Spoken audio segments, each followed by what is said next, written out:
நீங்கள் நல்லா படித்து நல்ல வேலையில் இருக்கிறீங்க, ஃபினான்சியல் இண்டிபெண்ட் உமனாக இருக்கீங்க அப்படின்னு சொன்னால் உங்களுக்கான வீடியோ இது இல்லைங்க. அதனால் don't see this video.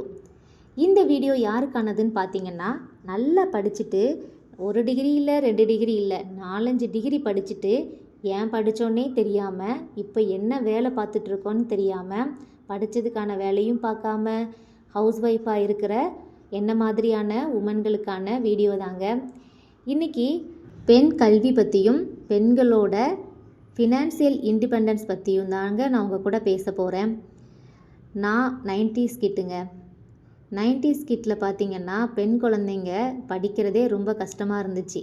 10th படித்தா போதும், 12th வரைக்கும் படித்தா போதும் அப்படின்னு சொல்லி வீட்டில் பேரண்ட்ஸ் எல்லாமே ரெஸ்ட்ரிக்ஷன் பண்ணுவாங்க. அதையும் தாண்டி அழுது புரண்டு 10 முடிச்சாச்சுங்க.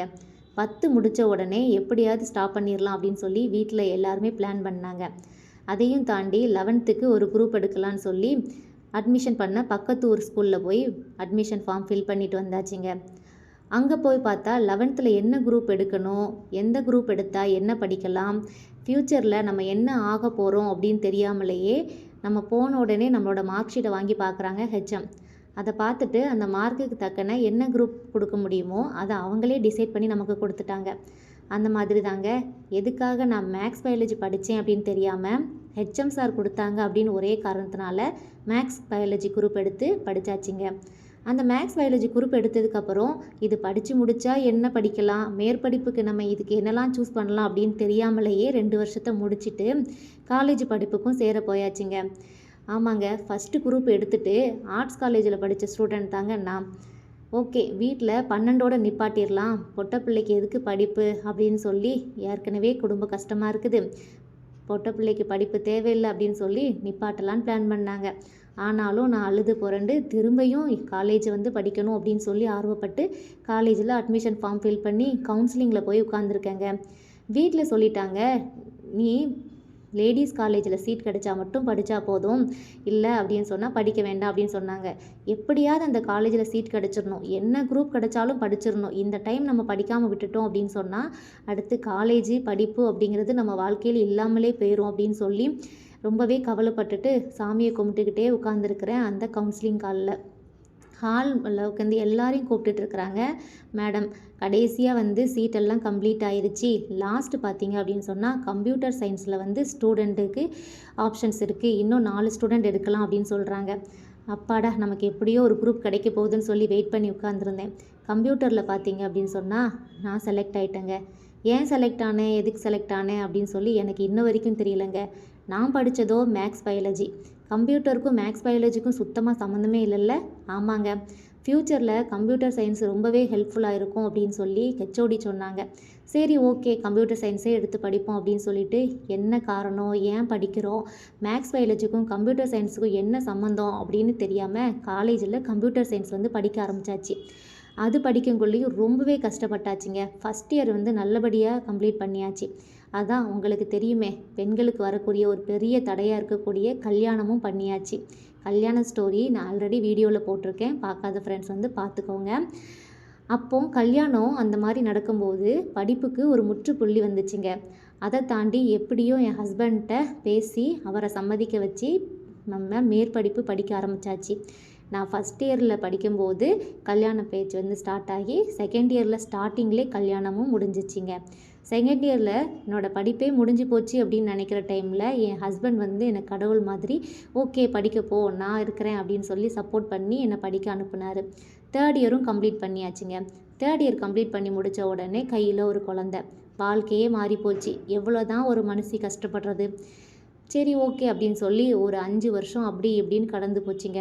இந்த 5 வருஷம் கடந்து போகக்குள்ளேயும் கையில் 2 குழந்தைங்க, அழகான ஆண் குழந்தைங்க. ஓகே, நம்ம லைஃப்பில் ஒரு டிகிரி முடிச்சிருக்கிறோம், ஆனாலும் படிக்கணும் அப்படின்னு ஒரு ஆசை.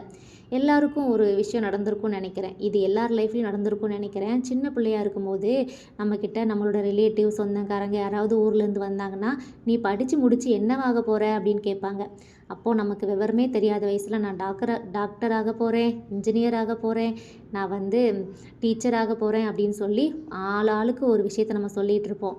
டாக்டர் ஆகணும்னா என்ன படிக்கணும், டீச்சர் ஆகணும்னா என்ன படிக்கணும் அப்படின்னு எதுவுமே தெரியாது. ஏன்னா சொல்கிறதுக்கு அப்போ ஆள் கிடையாது. அதெல்லாம் தாண்டி எப்படியோ கஷ்டப்பட்டு படித்து முடிச்சாச்சுங்க. சரி, ஓகே, அதோட விட்டோமா? அது கிடையாதுங்க. திரும்ப 5 வருஷம் கழித்து இன்னும் 2 டிகிரி படித்தாச்சு. படிப்புக்கு குறைவில்லைங்க. 4 டிகிரியே படித்து வச்சுருக்குறேங்க. ஆனால் இன்றைக்கி படித்தது தக்கன வேலை பார்த்துட்ருக்கேனா அப்படின்னு கேட்டால் கண்டிப்பாக இல்லைங்க. இப்போது நீங்கள் வீடியோ பார்த்துட்ருக்கவங்க சொல்லுங்கள், நீங்கள் என்ன படிச்சிங்களோ, எதுக்காக ஆசைப்பட்டு படிச்சிங்களோ அந்த வேலையை பார்த்துட்ருக்கீங்களா, இல்லை என்ன மாதிரி தான் ஹவுஸ் ஒய்ஃபாக இருக்கிறீங்களா? அது என்னமோ தெரியலங்க, நம்மளும் ஆசைப்பட்டு படிக்கணும் அப்படின்னு சொல்லி ரொம்பவே முயற்சி பண்ணுறோம். சரி, நம்மளோட சூழ்நிலை, நம்மளோட சுச்சுவேஷன், நம்மளால் வேலைக்கு போக முடியல, குழந்தைங்க, குடும்பம், பிள்ளைங்க அப்படின்னு சொல்லி வாழ வேண்டிய சூழ்நிலையில் இருக்கிறோம். சரி, என்ன மாதிரி இப்போ வீடியோ பார்த்துட்ருக்க எத்தனை பேர் நல்லா படிச்சுட்டு வேலைக்கு போகாமல் வீட்டில் இருக்கிறீங்க அப்படின்னு சொல்லி மறக்காமல் கமெண்ட் பண்ணுங்கள். ஏன்னா என்ன மாதிரி எத்தனை பேர் இருக்கீங்க அப்படின்னு சொல்லி நானும் தெரிஞ்சுக்கிறேன். இந்த காலத்தில் பெண்கள் ஃபினான்சியல் இண்டிபெண்டன்ஸாக இருக்கிறது ரொம்பவே முக்கியங்க. எல்லாருமே யோசிப்பீங்க, இந்த பண சுதந்திரம் அப்படின்னா நம்ம ஹஸ்பண்ட் நல்லா சம்பாதிச்சு அவங்க நம்ம கேட்ட பொருட்கள் எல்லாம், மளிகை பொருள்லேருந்து வீடு வாடகையிலேருந்து வீட்டுக்கு தேவையான பொருட்கள், குழந்தைக்கு தேவையான பொருட்கள், நமக்கு சாப்பாடு எல்லாமே கொடுக்குறாங்களே, அதுவா ஃபினான்சியல் இண்டிபெண்டன்ஸ்? அது கிடையாதுங்க. நம்ம சம்பாதிச்சு நம்மளோட காசில் யாரோட பர்மிஷனும் இல்லாமல் நமக்கு பிடிச்ச பொருளை நம்மளே வாங்கணும்ல, அதுதான் ஃபினான்சியல் இண்டிபெண்டன்ஸ். அந்த மாதிரி ஃபினான்சியல் இண்டிபெண்டன்ஸாக இருக்கணும் அப்படின்னு ஆசைப்பட்டு தாங்க நான் நல்லா படிக்கணும், படித்து ஒரு ஜாப்புக்கு போகணும், நல்லா சம்பாதிக்கணும், நம்மளும் நல்லா இருக்கணும் 4 பேர் முன்னாடி அப்படின்னு சொல்லி தாங்க ஆசைப்பட்டேன். என்ன மாதிரி ஆசைப்பட்டவங்க நிறைய பேர் இருப்பீங்க அப்படின்னு நம்புகிறேன். பண சுதந்திரம் அப்படிங்கிறது நமக்கு பிடிச்சத நம்ம சம்பாதிச்சு நம்ம வாங்குறது தாங்க. கடைசியில் பார்த்தீங்க அப்படின்னு சொன்னால் பண சுதந்திரம் நமக்கு இன்னும் கிடைக்கல. நான் என்னோடய லைஃப்பை பற்றி தான் உங்கள் கூட ஷேர் பண்ணிகிட்ருக்கேங்க. நீங்கள் பார்க்குறவங்க சொல்லுங்கள், நீங்கள் உங்கள் லைஃப்பில் ஃபினான்சியல் இண்டிபெண்ட்டாக இருக்கீங்களா?